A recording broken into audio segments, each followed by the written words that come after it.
Assalamualaikum warahmatullahi wabarakatuh.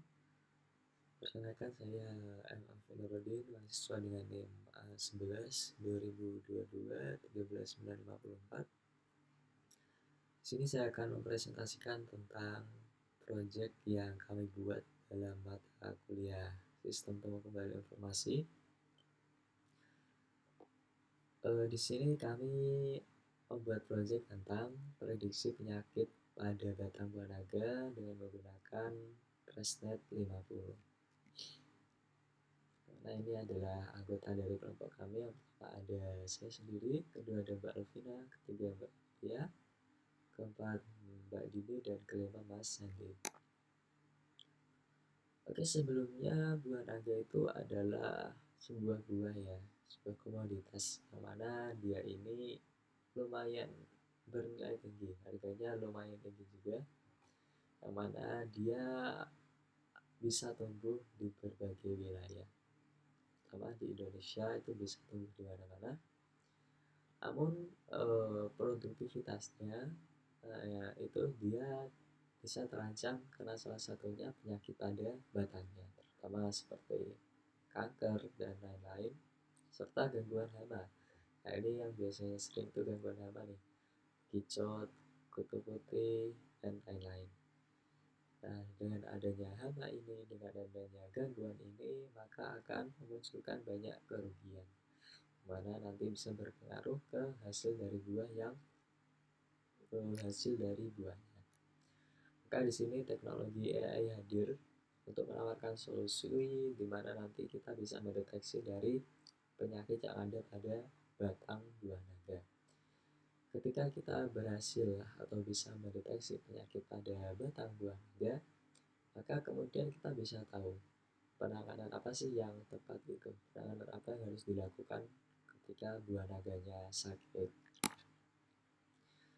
Selanjutnya di sini tujuan pustaka yang pertama yaitu mengembangkan sistem prediksi penyakit, itu jelas. Yang kedua meningkatkan akurasi dalam deteksi penyakitnya. Dan selanjutnya yaitu memberikan rekomendasi penanganan penyakit yang tepat. Kemudian metodologi penelitiannya yang pertama yaitu pengumpulan data. Jadi kita nanti mengumpulkan data, nanti akan saya perlihatkan data yang digunakan. Kemudian pre-processing data, sebelum data dilatih dengan model itu perlu diproses terlebih dahulu. Kemudian pelatihan model di sini menggunakan arsitektur CNN berbasis ResNet, yang mana nanti menggunakan metode transfer learning. Kemudian selanjutnya yaitu evaluasi, yang mana nanti kita akan melihat akurasinya berapa, presisinya berapa itu. Pertama tuh datasetnya, itu dataset kita peroleh dari platform RoboFlow, mana di RoboFlow ini ada banyak sekali kumpulan data gambar, terutama berbasis computer vision yang bisa kita ambil. Di sini ada dataset penyakit buah naga, antraknos, dan ada cactus virus. Ketika ini yang healthy ini ya, yang sehat. Keempat ada stem cancer atau kanker batang. Untuk modeling, di sini modelingnya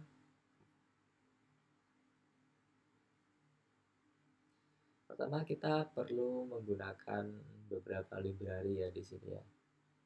Di sini ada Torch, terus Vision, terus ada Matplotlib. Kedua, karena saya melakukan training menggunakan GPU di sini, di sini kita perlu pastikan dulu apakah GPU-nya sudah ada atau belum ada, seperti itu.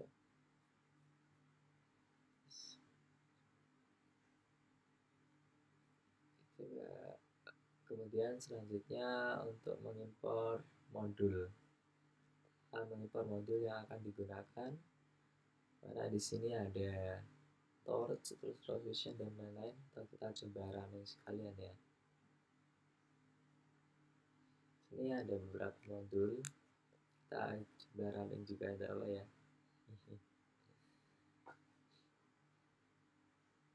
Saya menggunakan GPU-nya GPU T4, jadi dia lebih cepat tuh.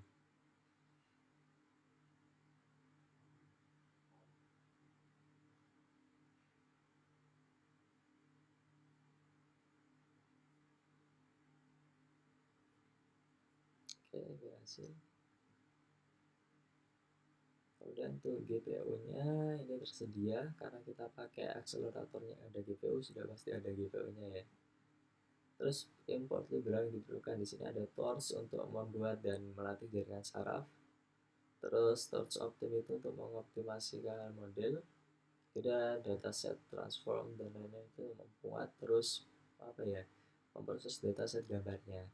Terus data loader untuk mengolah batch datanya, jadi data itu dilatih per batch gitu ya.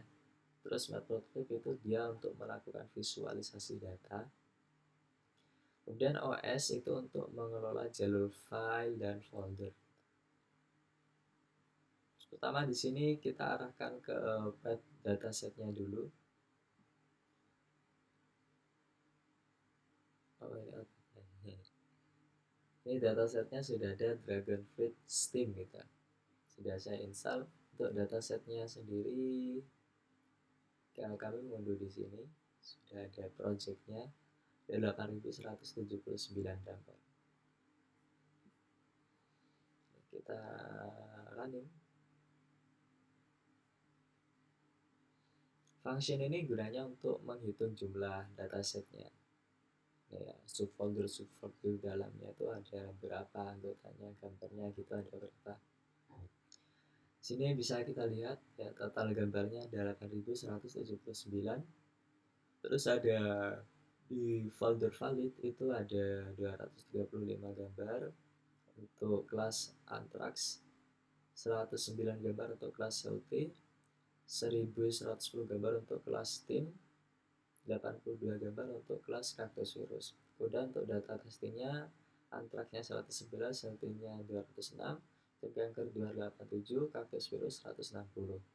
Dan untuk Anthrax di folder train itu ada 1500, Healthy-nya ada 1900, Tim Cancer ada 1000-an, Cactus Virus ada 1400. Jadi totalnya 8100. Dan di sini processing gambar karena CNN itu dia pasti ada ukurannya tuh. Karena di sini 244 kali 244 pixel. Nah, ini yang diterima oleh ResNet ukurannya seperti ini. Maka semua gambarnya harus dinormalisasi, harus ditransform ukurannya. Kita running. Sudah. Dan di sini untuk datasetnya kita melakukan loading pada dataset ya. Kita load gitu ya. Sini ada folder train, folder valid, folder test. Nah, di sini kita running. Nah, di sini ada 4 kelas. Folder train ada 4 kelas, 1, 2, 3, 4. Dan atur GPU untuk menggunakan perangkat yang ada kudanya gitu ya. Itu kita gunakan GPU terutama supaya pelatihannya lebih cepat. Dan ini modelnya, model pre-trainingnya kita load terlebih dahulu. Dan ini untuk optimizernya di sini menggunakan optimizer SGD gitu. Kemudian pakai learning rate 0,001. Kemudian di sini kita akan latih modelnya.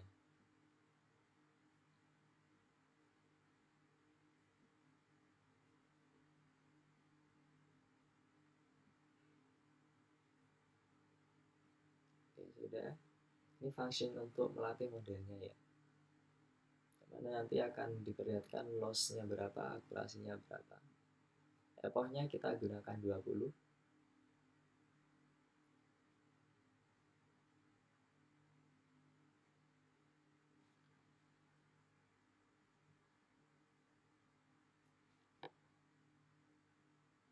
Atau mungkin kita kecilkan ya, karena ini untuk tes saja sepertinya kita buat 5 aja gitu ya, supaya tidak terlalu lama. Ini saya rekam video jam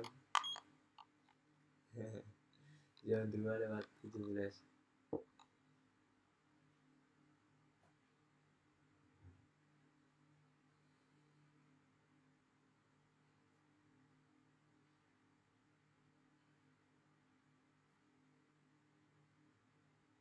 Untuk modeling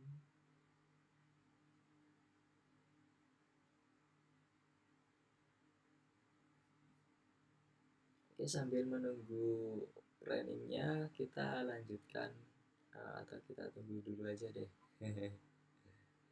Bisa kita lihat penggunaan CPU dan GPU-nya ya. Sini kita lihat GPU-nya penggunaannya naik, CPU-nya juga penggunaannya naik.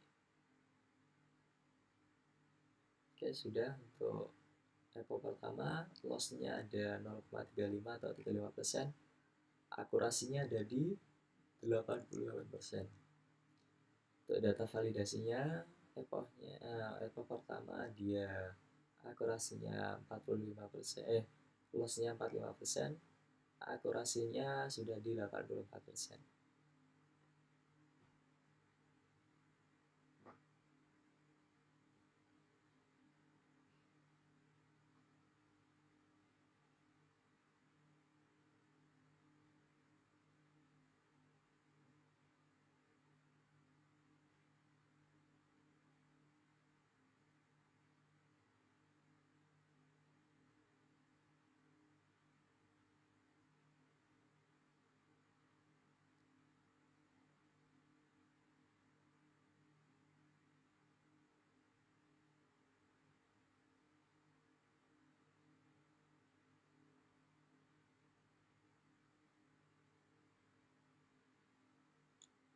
Oke, pop kedua dia loss-nya 15%, akurasinya 95%. Untuk data validasi, loss-nya 46%, akurasinya 84%.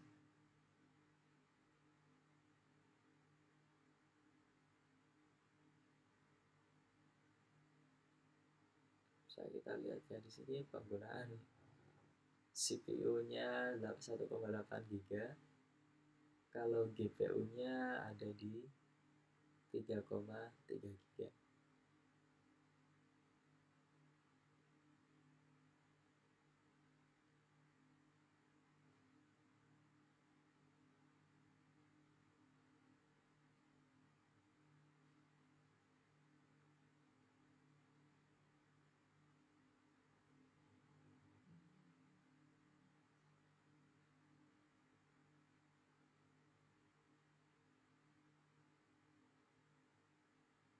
Oke, epoch ketiga sudah muncul, loss-nya 0,08 ya, 0,8%, akurasinya 96% untuk data training. Untuk data validasi, loss-nya 41%, akurasinya 87%. Sisa 2 epoch lagi.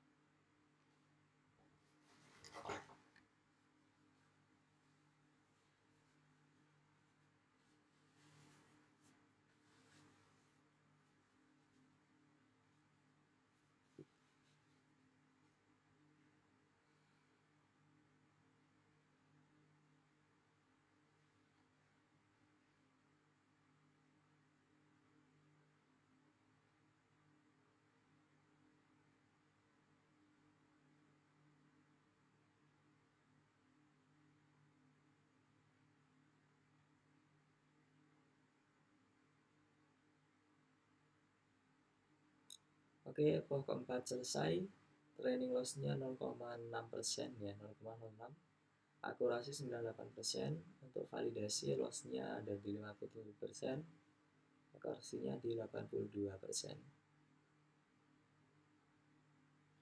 Oh ya, ini karena epochnya masih sedikit ya, jadi kurang baik gitu modelnya, karena untuk simulasi aja. Untuk pelatihan aslinya jumlah epochnya sudah pasti lebih dari 5. Karena ini hanya untuk latihan saja, untuk apa ya, untuk simulasi gitu.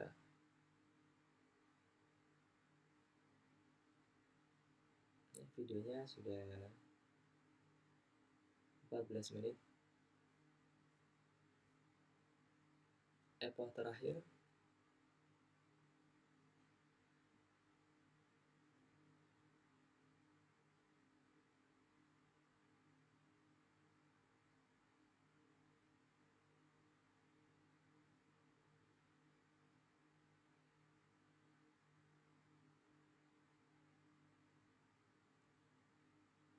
Oke, poin terakhir sudah selesai. Untuk training loss-nya ada di 0,6%, akurasinya 98%, untuk data validasi loss-nya ada di 52%, akurasinya di 85%.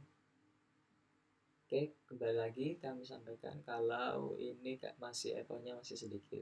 Kalau eponya banyak, sudah pasti lebih baik ya. Lanjut evaluasi model, kita akan hitung nih untuk data testing itu akurasinya berapa. Oke, untuk data testing akurasinya sendiri ada di 92%.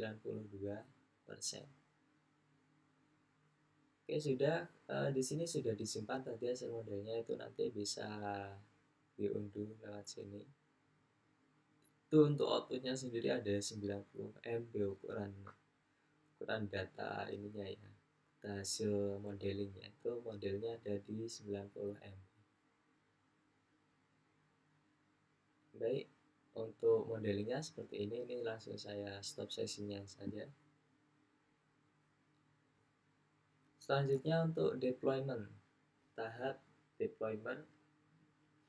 Di sini codingnya seperti ini ya. Di sini pertama kita perlu gunakan virtual environment. Gunanya apa virtual environment? Untuk membuat lingkungan virtual Python supaya lebih dari library yang kita unduh, terutama di project-project sebelumnya dan project akan datang, itu tidak bertabrakan. Jadi kita gunakan virtual environment gitu. Ini ada dragon fruit gitu ya. Terus model ini ya, ini folder model gunanya untuk melakukan load pada model. Jadi tadi ketika kita melatih kan ada outputnya ResNet 50 underscore dragonfruit.pth, yaitu model pre-trainingnya ini.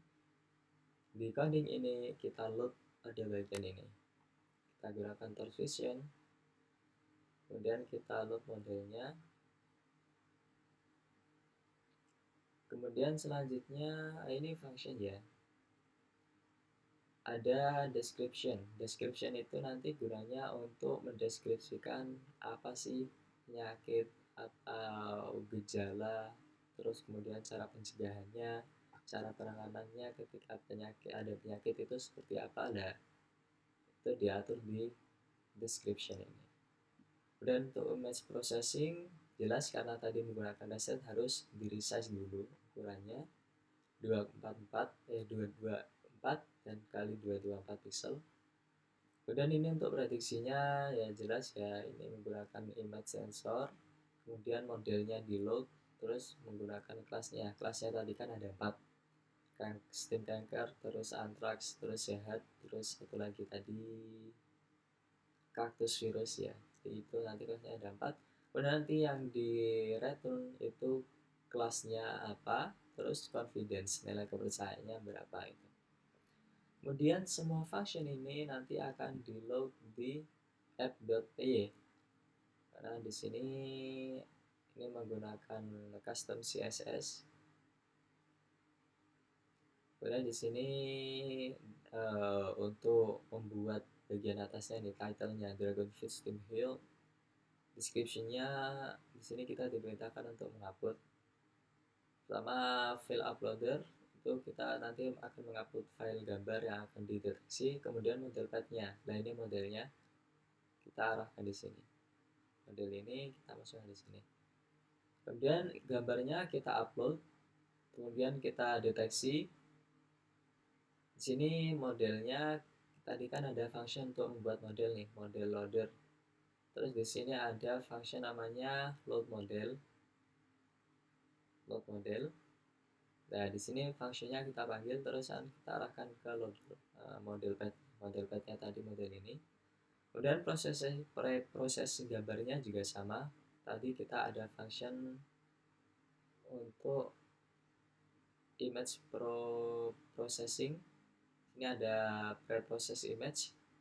Sini kita panggil, terus kita masukkan gambarnya tadi. Kan image, ketika kita mendeskripsikan variabel image itu akan membuka gambar yang diupload. Kemudian make prediction, itu nanti kan tadi di prediction itu 2 yang dikembalikan, nama kelasnya terus confidence-nya. Nah, di sini juga sama. trust dan confidence-nya yang dikembalikan. Kemudian ini nanti akan muncul prediksinya, nama kelasnya apa gitu, confidence-nya berapa, deskripsinya apa, gejalanya apa, pencegahannya apa, dan lain-lain gitu. Untuk melakukan deployment-nya, ini sudah saya lakukan deployment, coba kita ulangi lagi ya. Karena menggunakan Streamlit, jadi kita gunakan Streamlit run.fp. Ini nanti gunanya untuk melakukan running pada aplikasinya.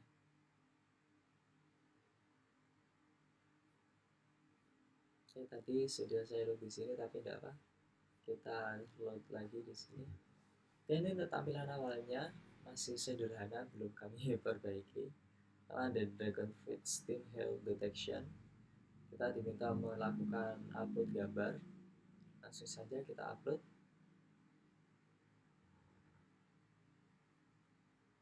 Ini kita sudah siapkan 4 gambar. Yang pertama gambar 1, ini kita mau mendeteksi sakitnya sakit apa gitu. Lalu kita klik detection. Ternyata dia prediksinya stem cancer dengan confidence kepercayaan 0,45. Stem cancer itu penyakit pada batang ya, biasanya karena infeksi jamur atau bakteri gitu. Kemudian kita coba pada gambar 2. Oke, ini gambar 2. Ini juga masih belum tahu nih sakitnya sakit apa gitu. Kita deteksi. Ternyata sakitnya antrak ya, antraknos. Itu karena jamur Coledotrichum ya. Itu menyerang batang buah naga. Di tempat yang lembab atau hangat tuh biasanya mudah terserang buah naganya. Dan lanjut pada gambar yang ketiga. Ini gambar yang ketiga, coba kita deteksi. Sakitnya di sini stem cancer ya, kanker batang dengan confidence 0,81 atau 81%. Dan kita coba pada gambar terakhir.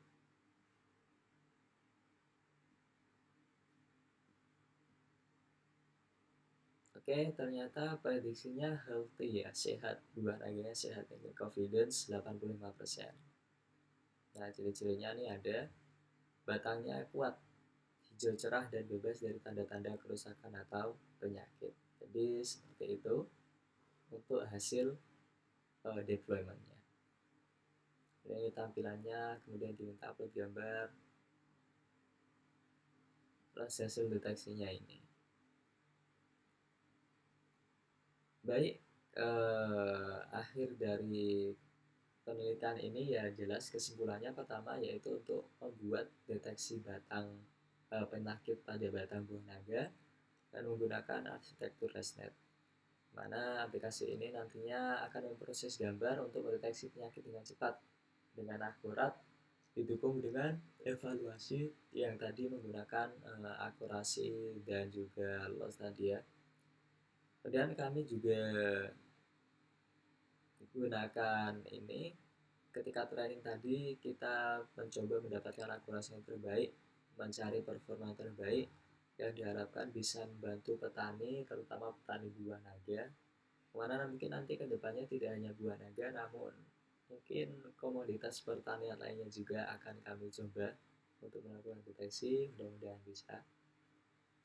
Baik, mungkin itu saja presentasi yang bisa saya sampaikan. Kurang dan lebihnya saya mohon maaf. Saya akhiri, wassalamualaikum warahmatullahi wabarakatuh.